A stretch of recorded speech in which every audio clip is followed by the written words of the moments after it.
Well, when I was a freshman and sophomore going into college, I spent both of my first summers working at a camp in Mississippi.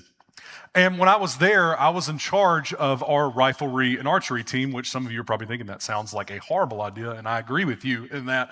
And over those 2 summers, I learned a valuable lesson between my own experiences and watching the campers. And that is just because someone has put a bow and arrow in your hand does not mean that you will just automatically hit a bullseye. Now, the bows that we used were these bows called Matthew's Genesis bows, and they're not very powerful, but they're not overly complicated, but they don't have a sight or anything like that. And so it's really particular how you have to shoot them, and your form has to be really good if you want to hit the bullseye. And so it was not uncommon when we would be out there with kids that I would watch kids hit the dirt, they'd hit the wood frame of the target, they'd hit the net. Sometimes they'd just about hit their friends when an arrow would go sideways. And my personal favorite is when one kid pulled back the arrow, turned to us and went, "Is my form good?" And we were like, "Yes, turn it back that way." But alongside these issues with form, we would have issues where equipment would break. Sometimes the strings on the bow would snap, or arrows would get damaged or even stepped on. And if any of this stuff happened, you could be assured you were not hitting the bullseye. The good news is most of this was a relatively easy fix. And so it was not a hard thing for us if we put in the work to fix a kid's form or to replace a string on a bow or fix an arrow. And if we were willing to put in the work, we could be confident that these kids would have the ability to hit the bullseye. Well, we're in week 3 of our series, Hot Summer Nights, as we're talking about how to grow in intimacy in marriage. And over the past few weeks, we've been talking about how to do this. And Jesus actually tells us how to do this in Mark 10, 6 through 9. He says, "But at the beginning of creation, God made them male and female. For this reason, a man will leave his father and mother and be united with his wife, and the two will become one flesh. So they are no longer two, but one flesh. Therefore, what God has joined together, let no one separate." So the goal of marriage is to become so united, so close, that it's like we are one flesh together. And over the past few weeks, you've heard us talk about the idea of hitting this goal of being one flesh by hitting the target with an arrow. And this arrow is sex and intimacy, which is a powerful tool that God has given us to be able to hit this mark of being one flesh. But the reality is, if we're honest, in marriage, sometimes we don't hit the bullseye. Now, sometimes when we go to hit the bullseye, we just miss. You know, a little stray arrow doesn't fly the way it's supposed to and hits off the side. But there are other times where maybe you feel like you can't hit the target at all. You feel like you're just shooting arrow after arrow after arrow, and you're just watching them whiff by exactly what God intended marriage to be. And this is not uncommon. And more often than not, missing the target is not because you're just inherently a bad shot. It's not because you're too far away from the target. It's not because you need a new and better bow. More often than not, it's because we've damaged the equipment in some way. Or maybe over the years, our form has gotten sloppy or non-existent. Or maybe no one ever taught us how to aim in the first place.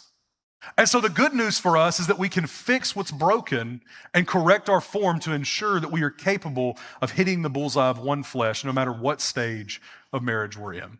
So if you have your Bibles or Bible apps, you can go ahead and open those up to Song of Solomon 2 today. And we're going to be looking at verses 14 and 15 for most of the day today. And so it says, "My dove in the clefts of the rock, in the hiding places on the mountainside, show me your face. Let me hear your voice, for your voice is sweet and your face is lovely. Catch for us the foxes, the little foxes that ruin the vineyards, our vineyards that in bloom." Now, if you'll recall from week 1, Nathan explained that Song of Solomon is written from the perspective of a young married couple. And if you read just the first couple of chapters, you find out pretty fast that, for lack of better words, they're burning up with passion for each other. And so it's not uncommon for us to see the way that they talk about each other. And if you get a few chapters in, you start seeing this is a new marriage. It's exciting. It's fun, right? He says the vineyard's in bloom. They're having a great time. And then we get in the middle of this romance a warning. He says, "Catch the little foxes that ruin the vineyards." Now, at first, I don't know about you, but this feels weird, feels a little out of place, right? He's having a good time. He's enjoying marriage. But let's be honest. We've talked about this earlier. God's new at this. Maybe he's a little nervous. I mean, don't forget earlier, he says that her teeth are like goats. And so he's trying to figure out his wording here. And says like, "Baby, I love you. I want you. I need you. Watch out for the foxes." But this is not a mistake. It feels like it is. But in the context of what he's saying, he's trying to be poetic here. And what he's really saying is that this beautiful union, this romance, this marriage, this oneness they feel, he's saying it needs to be protected. And I think this is where challenges in marriage often begin, is we don't really think about the possibility of our marriages having issues. Like early on, when you think about like when you first got married, you were just so excited to be married that in your brain, you probably thought, man, nothing is gonna mess up this wonderful time we have. And maybe even as the years have gone on and on, maybe over time, you felt kind of cocky. You were like, you know what? I don't think anything's messing this up. Or maybe you found yourself in the total opposite end where you never really thought about it, and so you just kind of neglected to protect your marriage. But this warning from the young groom should be a reminder to all of us. I don't care how long you've been married. Your marriage is vulnerable if you let it be. See, the reality is that most of us don't go into a marriage hoping to wreck it. But if we do nothing to protect our marriage, the groom tells us what happens. The foxes will ruin the vineyard. Now, the good news for us is that we have the ability to tend to our vineyards. So while marriage can have its complications and can have its challenges, we can work to protect our marriages and strive to grow our vineyards so that they always have a chance to bloom. So look with me again at verse 15. This is the goal. The marriage in bloom. Jesus calls it being one flesh. Solomon says being in bloom. They're saying the exact same thing. And so his point here is this is where marriage is. And here's the reality for all of us is this is where marriage should continue to be. So if you're here this morning and if your marriage is not blooming, the hard truth that you have to understand is that there are issues to correct, not just realities to accept. And while there are seasons of life and seasons in marriage, just like a vineyard where things may be more dormant than others, those same seasons where we don't see the bloom are the seasons where we're supposed to be pruning and growing and planting so the garden can continue to grow and thrive. And so we're going to talk about how we do that today. And if you're here this morning and you feel like your marriage is in full bloom, hey, if that's you, that's great. We're going to talk about today's ways today that you can protect that intimacy and protect your marriage. But we're also going to talk today if there are seasons in marriage where you feel like your marriage is not blooming. You feel like your marriage is a little bit of a dying vineyard. And we can also talk about ways to catch the foxes and ways to improve your marriage, instead of just thinking that it has to be a dying vineyard for the rest of your life. So look back at verse 14 with me, what our groom says. He says, my dove in the clefts of the rock, in the hiding places of the mountainside, show me your face. Now again, this is poetic language, but the language from the groom here is not just poetic. He's painting a picture of how we should approach marriage. Now I don't know about you, but if you didn't know this, doves can't really protect themselves. They're little bitty birds. Not much they can do. We kind of use them as the overwhelming symbol of peace. And so a dove, if it can't protect itself, it has to find a way to have shelter. And so here, what it says is they find these rocks and they'll hide in the rocks. And that's their source of shelter and comfort. And as the groom calls to his bride, what he is doing is he is now calling her out of her rock. And he's doing two things here. He's acknowledging his desire for his bride, but he's also making a promise. With me, you're safe. With me, you're secure. See, marriage is incredibly vulnerable. Most of us that have been married or for any length of time understand that you're getting to know somebody on a depth and level of intimacy that you don't really share with anybody. Even if you've spent time living with somebody, they don't know you the way that your spouse knows you.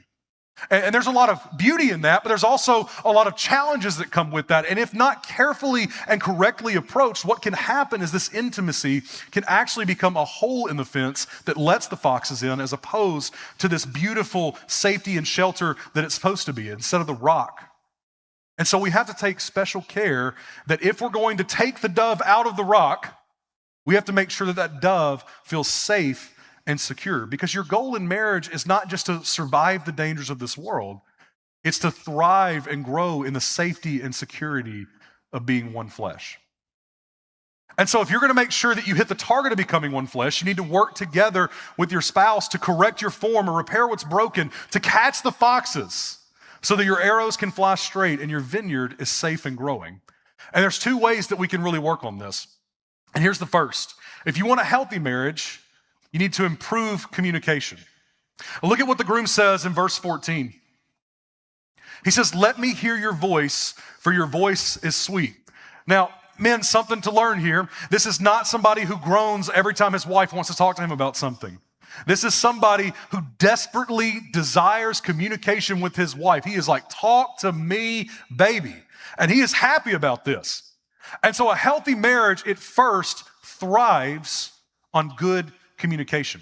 Listen to how Solomon said this in Proverbs 18:21. He says, "The tongue has the power of life and death." So if the tongue has the power of life and death, then we can understand that communication can make or break a marriage. You know, two different studies between 1999 and 2000, doctors John Gottman and Robert Levinston, they studied several different couples, and what they found is they could, with 90% accuracy, predict whether a couple would get divorced. And they could do it within the first 5 minutes of meeting them. And what they studied was not whether they fought, because every single marriage they studied had arguments, had fights, and had challenges. What they instead found was that the number one factor for them was how they communicated. And as they studied this, they realized that there were some core attributes of communication that seemed to be the biggest issues in marriages that failed. And they coined this term, Gottman did, what he called the marital four horsemen of the apocalypse. And this is the four of them: criticism, contempt, defensiveness, and stonewalling. Now, Gottman and Levinson call these the four horsemen. Our groom would call these foxes. And so if we're to have healthy communication and improve our communication, we got to catch the foxes. And the way that we catch the foxes in regards to these horsemen is we've got to take these negative aspects of communication and we have to replace them with their healthy counterparts. And so we'll start by talking about criticism. So fixing criticism is often as simple as reframing what you say. Because oftentimes in criticism, there's a formula that we follow, whether you realize it or not. And criticism usually goes like this: you plus something. You never take out the trash. You never take me to dinner. You always shout when we want to talk about finances. And the problem with this is what you've done is you've now pitted yourself against each other. You're creating sides. There's now a prosecutor and a defense. There's an aggressor and a victim. And the problem with this is not only are you not just a team, you're meant to be one flesh. And so there are no sides in marriage. And so we've got to start reframing the way that we approach issues in marriage. And so the way that we do this is reframing what you say. Instead of constantly telling your spouse what they're doing wrong, you need to tell them what you need. And so it would go something like this: it would really help me if you took out the trash more often. Hey, I would really love it if just once a week we could go on a date together. Hey, when we talk about finances, I would really appreciate it if we could just sit down at the table and have a normal conversation over dinner about it. See, you're saying the same things, but you've now communicated your needs rather than their mistakes. And I want to be clear, I'm not saying there aren't situations where you need to confront. There are, that happens, but more often than not, most of the issues that we deal with in marriage can be approached from the perspective of, I need this, not from, you did this wrong. And that matters. But you also need to work in this area of criticism. You need to make sure that you keep your emotions in check, that you need to have the correct emotions when you deal with these kind of conversations. And so if you cannot approach the issue calmly yet, don't approach the situation yet. You need to make sure that in that moment, you can bring things up as gently as you can, as opposed to getting upset when you share with your spouse. And listen, I'm not saying that emotions can't work up in the process. I love all of you, but I'll share a little thing I know about you. Many of you are criers. I see it. I know if you cry during a worship song, you're probably crying during an argument. That's okay. It's not a big deal. But what you're gonna have to do is make sure that you keep your emotions in check in the process and make sure that you're not getting overly upset and overly angry. And I wanna give you some encouragement in that. I understand at times you feel like your emotion shows the urgency of the situation, shows how important it is. Like if they can see how upset you are, then they will really feel how important it is they listen. That never works. Instead, calm allows you to present the issue in a way that your spouse hears it and can correct it and correctly deal with it with you. And that's how you can work through things together and they can respond in the right way.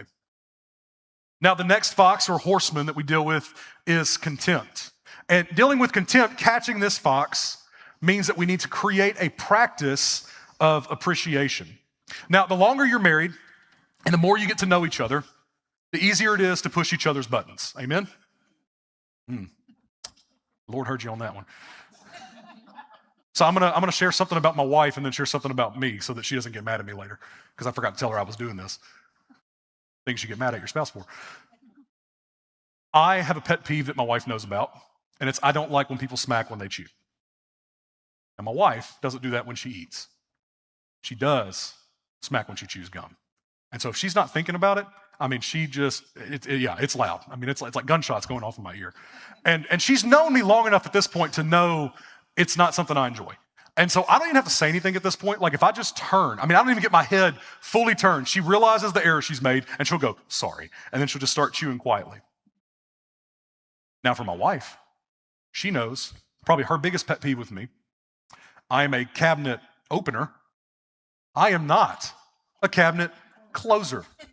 And so it's not uncommon. I know, I can hear all the groans. The ladies are like, oh, you monster. Every time I'm in the kitchen, she has to come behind me and close my path of destruction. And I think what's worse than that is I think she doesn't like it when I leave all the cabinets open. I think it might actually be worse when I think that I've closed them all, but I've left one open. Because then I get mad. I'm like, I did it. She's like, you didn't do it. There's one. I'm like, I understand. So then we do it on purpose. Then we do it on purpose. There you go. See, the longer that you're with your spouse, you're going to learn that your spouse does things that's going to grind your gears a little bit. It's part of it. And can we be honest for a second and just accept that that's normal? You are two different people who are trying to be one flesh. And I would hope in many ways you have some pretty big differences. And so that's a normal part of relationships. It's a normal part of marriages. The problem with this is if you focus on those things, if all you ever do is focus on the bad, whether that's little or big, what will happen over time is those little annoyances can become contempt for your spouse. And what Godson and Levinson found was that this was actually the greatest indicator of divorce, was contempt. And so what we have to do is we've got to stop complaining about our spouse, and we have to start appreciating our spouse. Now, one of the ways that we probably do this the most without realizing it is we complain about our spouse to our friends. And it's usually small things. Maybe we feel like we're venting, but over time, if we're not careful, all we ever do when we talk about our spouse is complaining. And so hear me out. I'm not saying you can't vent every once in a while. Sometimes you just got to get things off your chest. But what I am telling you is that more often than not, you need to talk about your spouse in appreciation rather than complaining. And so even when you're talking to them about your friends, you need to talk more about things that you love that your spouse does, ways that you appreciate your spouse. And directly to your spouse, you need to make sure that they understand that they are appreciated and that you communicate that. Now, sometimes you communicate with action, so that may be some sort of gift of appreciation that you do, but also you can just tell them things you appreciate about them. And listen, this doesn't have to be big. You don't have to write poems and sonnets, but you can do a small thing every single day and just tell them something you appreciate about them. Could be big, could be small. It could be as simple as that you appreciate the little kiss they give you before you leave for work, or the way they parent, or how they take care of the house, or how they take care of the finances, or whatever it is. It can be everything in between. Find something each day that you can appreciate about your spouse and share that with them. See, the point is that choosing appreciation over annoyance day after day helps turn a marriage from tolerable to something that is deeply loved. So the next one is defensiveness. And fighting defensiveness, catching this fox, is all about owning responsibility. See, when we're defensive, can we just be honest? It's never our fault. Anybody feel that way ever? Just me? Yeah, okay, a few of you. Thank you. I appreciate that. Thanks for not leaving me hanging. If you're somebody that gets defensive, it's always somebody else's fault. And it's always someone else that needs to take the blame and own it, but never you.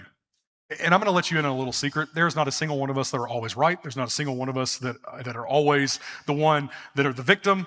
We all have things that we have to own up to.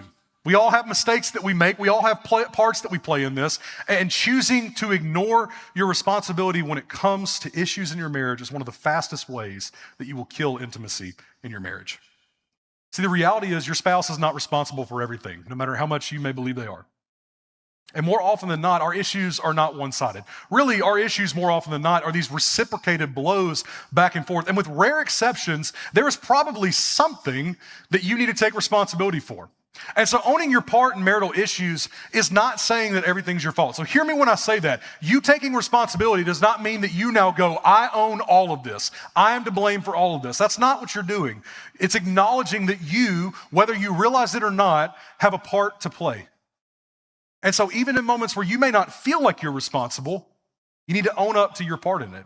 And then once you've established responsibility, you can then work to resolve issues. So men, if your wife says she would like you to take out the trash more, what you don't want to do, you don't need to tell her, you know what, I just had a really hard day at work and work's just been really killing me. And the last thing I want to do when I get home is I want to take out trash. Like, you know what, I've worked really hard. Can you just do that? Can you just do that? What's that going to do? I hear people talking, they're like, you hear them right now? Listen, what you can do instead is own up to it. And you can say something like, you know what, I did tell you I would take out trash.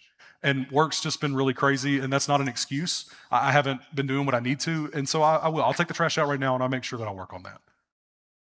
Women, if your husband says he feels underappreciated, don't just tell him you'll appreciate him more when he appreciates you more. Own up to it.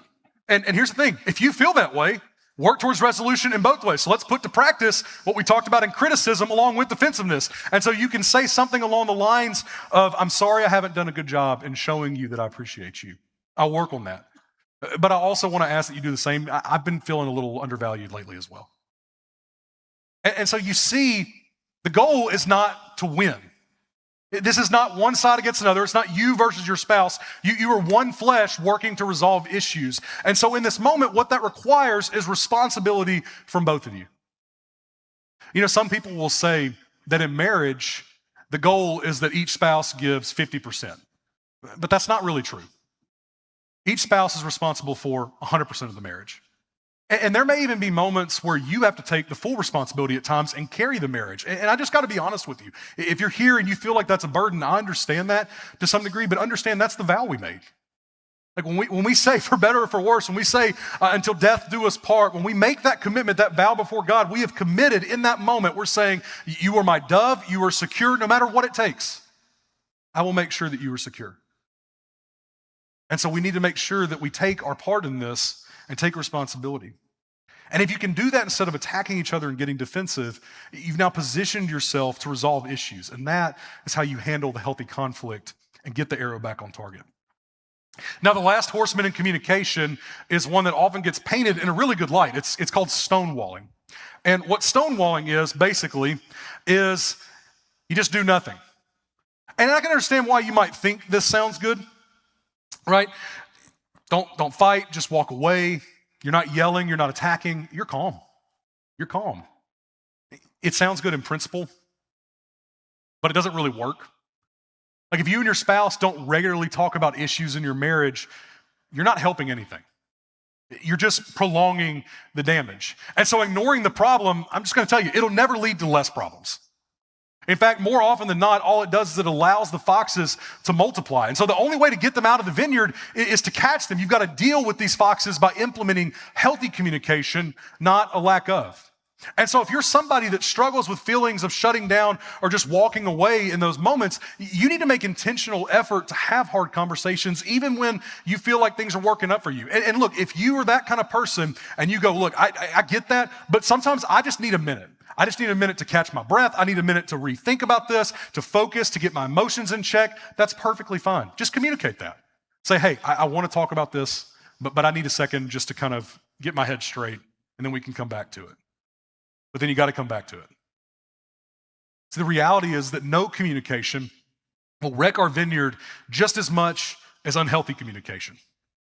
And so the challenge with this horseman is simple. You got to communicate. Make every effort to have difficult conversations, even if they take time. And if you can do that, you'll find that many of your issues can be overcome.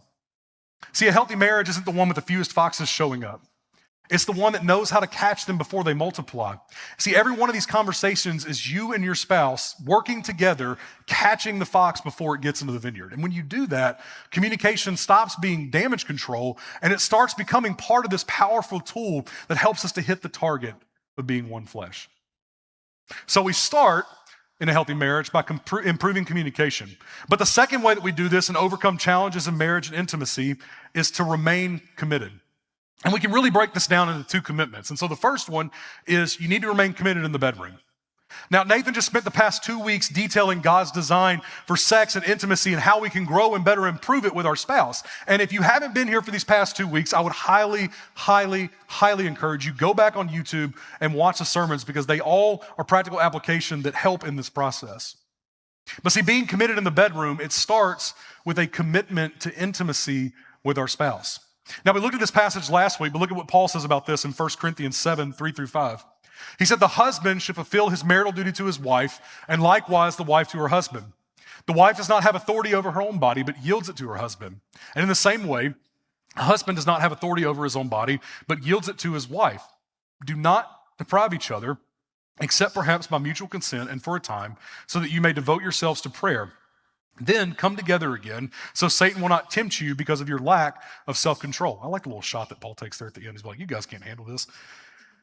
When it comes to navigating issues in marriage, one of the first things to die is often physical intimacy. And we just kind of accept that as normal. But the reality, spiritually, is that killing intimacy will kill a marriage. And you don't just see this in the Bible. You actually see this in research. In a 2016 study conducted by the University of Toronto where they studied married couples, they found that couples that had no intimacy in their marriage experienced a detrimental loss in marriage. Like the quality of it was bad, they fought all the time, marriages ended. But they found that if couples would have sex even just once a week, that overall their well-being was better and happiness in marriage rose exponentially. Now, once a week, some of the ladies are probably thinking, that's a lot. Some of the men are probably thinking, that's child's play. But the point is simple. Your marriage needs intimacy.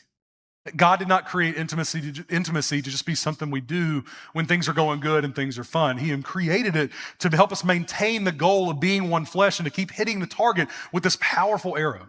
And so here's my first challenge in remaining committed to the bedroom. Put the homework into practice. We spent 2 weeks up to this point talking about ways to improve and in some cases restart intimacy. But here's the thing, as far as this homework goes, you got to do it, pun intended. Even if your marriage is struggling, I want to challenge you not to neglect intimacy with your spouse. It's one of the greatest tools that God has given us to thrive in marriage, not just something that we neglect and remove when things go wrong. Intimacy reminds your spouse, I choose you. Even when things aren't going well, even when the foxes are running wild in the vineyard, I choose you. But commitment in the bedroom, it goes well beyond just frequency. If you want your dove to be secure, we also have to work to remove sexual immorality from our lives. Now, let's start with one we've already discussed before. That there is never an excuse for cheating on your spouse. An affair is sin, plain and simple. There is no reason to do it. And on top of that, sex outside of the context of marriage is a sin. So whether it's with somebody else or even if you're dating, it's a sin. And one of the first steps to having a healthy marriage now, whether you're married or not, is to make sure that we remain pure and that we are doing exactly what God has called us to do as far as sex goes. And so any sexual act outside of what God has ordained between one man and one woman in marriage, we need to make sure that we abstain. But this commitment is more than just saying you won't have sex with somebody other than your spouse. You also need to make sure that you make a commitment to flee from things like lust and pornography. See, lust isn't just some accidental glance. It's a dangerous sin that rewires our brain, even if we think we're not acting on it. And this is how Paul says this in 1 Corinthians 6:18. He says, flee from sexual immorality. So he says, don't fight it. He says, flee. It is dangerous. All other sins a person commits are outside the body, but whoever sins sexually sins against their own body. So he says, this is the most dangerous sin. It's not only the sin that affects us the most, but if we recognize this, we can understand that it's also the most dangerous sin because it's enticing. We want it. Now, I don't know how many of you, as we talk about foxes today, do you ever watch like the videos of foxes when they're in like the rescues and stuff? Does anybody know what I'm talking about? Nobody? Cool, just me. That's where my Facebook's at today. So I'm gonna fill you in on them then. So foxes may blow your mind. They're pretty cute little animals. They're like this big. They're not very big. Okay, and they look like little red dogs. I love dogs. Off to a good start. And these things, they whimper, they whine, they make faces. They're adorable. However, they're wild animals. Doesn't matter how much you've stuck them in a cage, turn your back on them, and they tear you up if you let your guard down. See, sexual immorality, same thing. We look at it, we're like, ooh, looks fun. But if you let your guard down, it'll tear you up. And so we have to make sure that we work on this carefully. See, sexual immorality, it is one of the biggest factors in a marriage ending. In 1997, Roland Miller followed over 200 people in relationships to see which one survived. And in his research, when he studied all the marriages that stayed together and all the ones that didn't, he noticed something. And I want you to hear exactly what he says. This is what he said about his research. He said there was no better predictor of relationship failure than high attentiveness to alternatives. Did you catch that? The people that spent the most time window shopping were the same ones that often left or cheated. So what's that tell us? Lust is not fun. It's not just harmless looking. There is no such thing as harmless looking. And I'm just going to take a shot more at men here. I'm not saying lust doesn't affect everybody, but hear me out. I can't tell you how many men that I've heard be like, well, it's not really that big a deal. Like, I'm just looking. I'm not going to do anything. It's just, look, she looks good, right? She looks good, Or they'll take the complete opposite side of this and they'll tell me, they'll brag. They'll be like, I've only got eyes for my wife. It's good in theory, but it better be good in practice.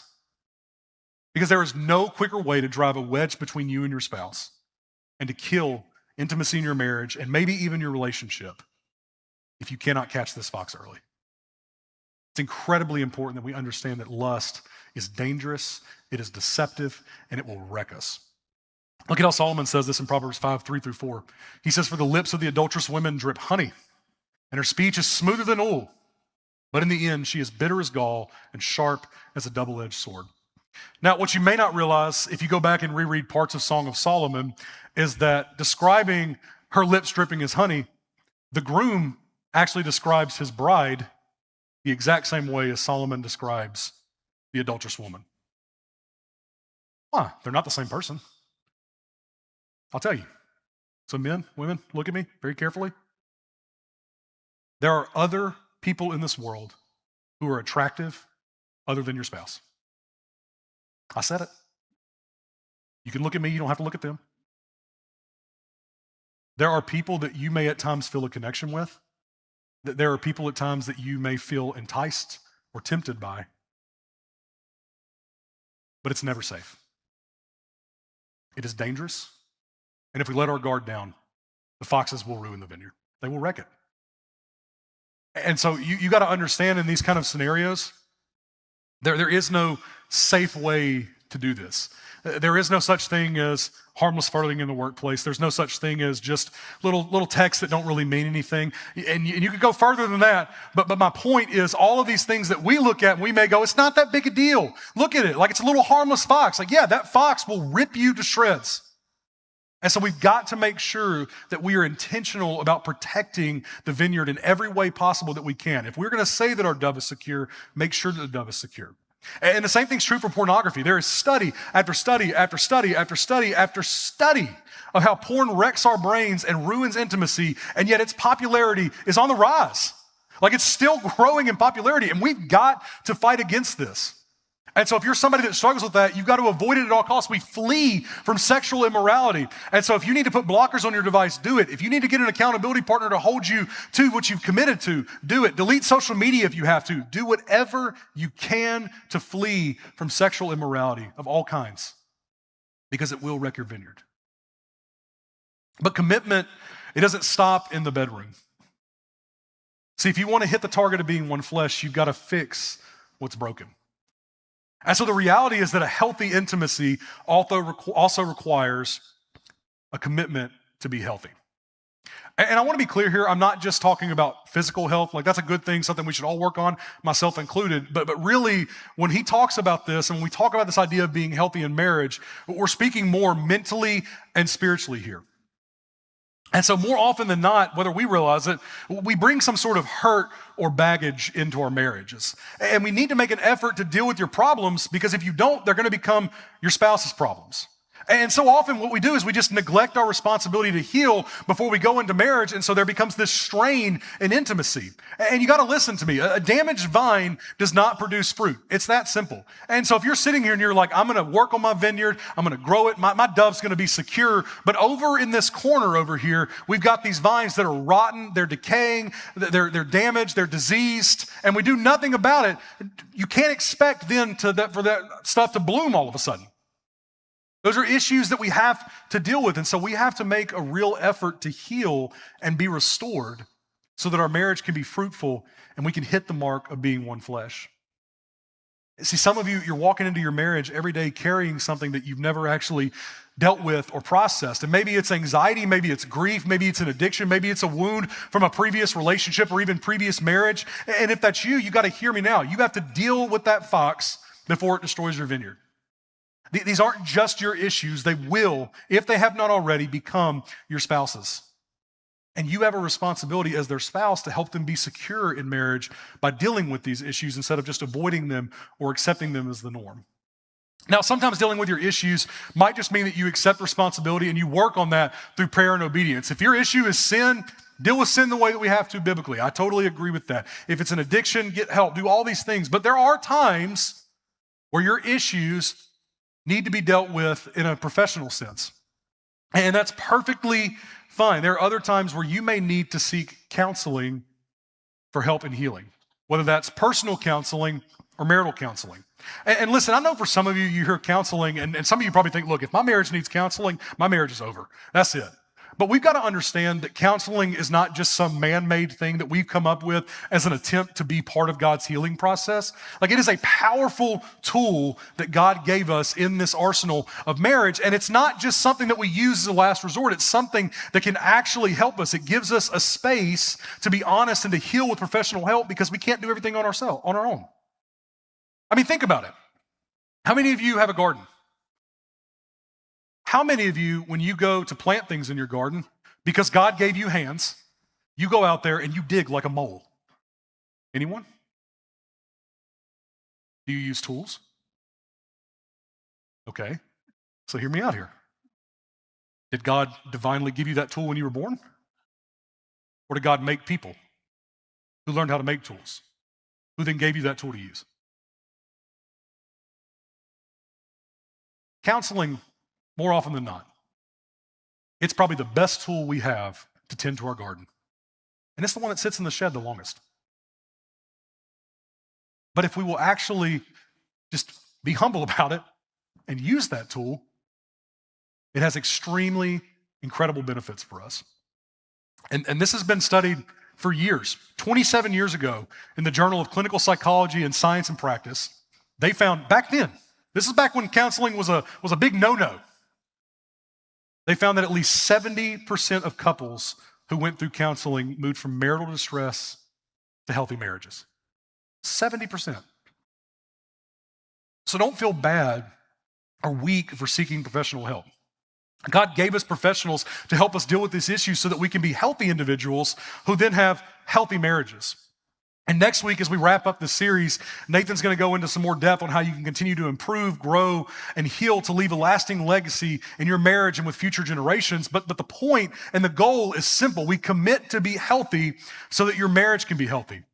Don't settle for a bent arrow or a broken bow, because we can put in the work and we can heal so that we can hit the target of being one flesh. Now, all that being said, I recognize that there are some of you in this room today who probably hear all of this and you say, Chris, I totally get what you're saying. I hear it. I like the practical application, but you just don't get it. You don't know where I'm at. You don't know where my marriage is at.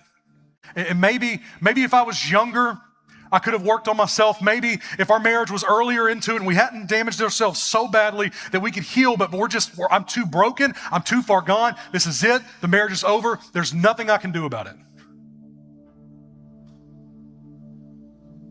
But can I tell you, that's not true. You guys have heard me say this a few times, but even with marriage, I think one of the biggest things that we can remind ourselves of is that we don't worship the God of the possible.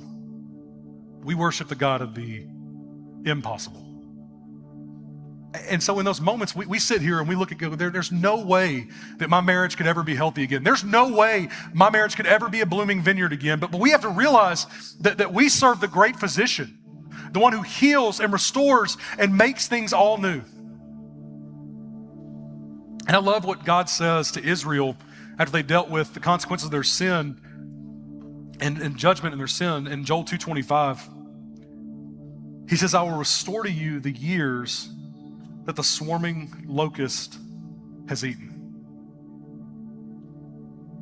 See, like Israel dealing with the consequences of their sin, so many of us, we're in here today and we go, I feel the weight and the consequences of sin and brokenness in my marriage. And so often we look at ourselves and we go, that's it. Like it's over. But this promise from God is still true today. If we turn to Him, if we work to heal our marriages, to restore what's broken, to take back what the foxes have given us, God is faithful to restore every bit of it, no matter how far gone we think our vineyard is. At the start of the sermon, in the start of the series, we talked about intimacy from the perspective of a perfect arrow. And if you look at this, I'll give you a little bit of anatomy for you here. There's these little things called fletchings on the end here. Don't point arrows at yourself. I'll do that because I'm the pro. Those arrows are necessary for that arrow to fly straight. But it's not uncommon if you shoot arrows a lot or just over time for those arrows, those fletchings, to get ripped and twisted and torn up, kind of like this. And when they get like this, this thing's no good anymore. I mean, you might as well just throw your bow at the target before you try and shoot this bad boy. And I remember early on, when we first were training in rifle and archery, we got taught what to do and how to repair things. And they said, one of the things that we do, because I remember seeing one of these and I was like, got a bad arrow, we got to throw it out. And the instructor went, hey, don't toss it, fix it. And so what most people think is they look at this and they go, well, that arrow is no good anymore. Nothing we can do about that. But what you don't know is these arrows can be fixed. And they can be repaired in a way not that you would think. You don't have to get a new arrow. You don't even have to get a new fletching. All you have to do is cut away the damage like this. And if you do that, this arrow may not look perfect,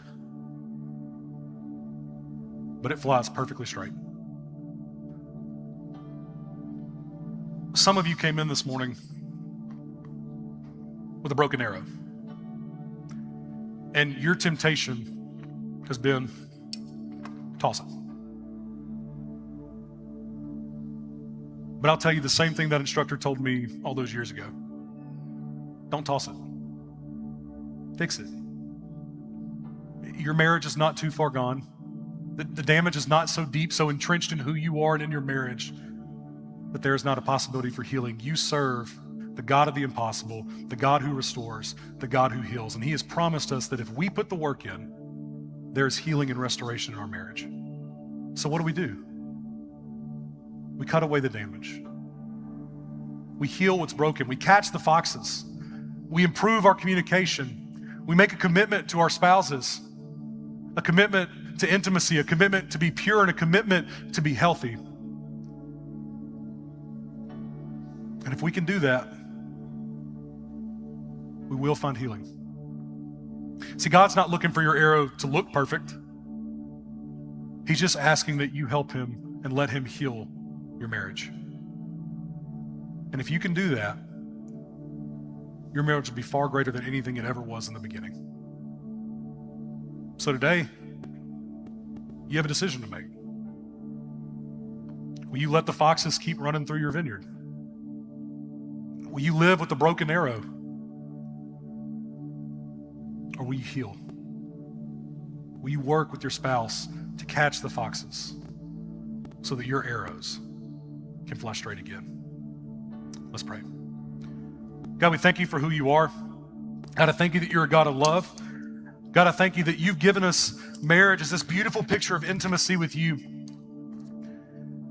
And God, I just pray over the marriages in this room, God, that we would work to be healthy.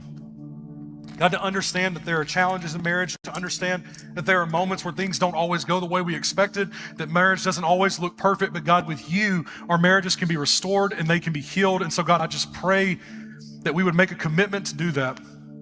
God, that we would commit to improve our communication, commit to improve our intimacy, commit to improve ourselves, God, to heal so that we can see our arrows fly straight, God, that we can hit the target of being one flesh. God, thank you for your love.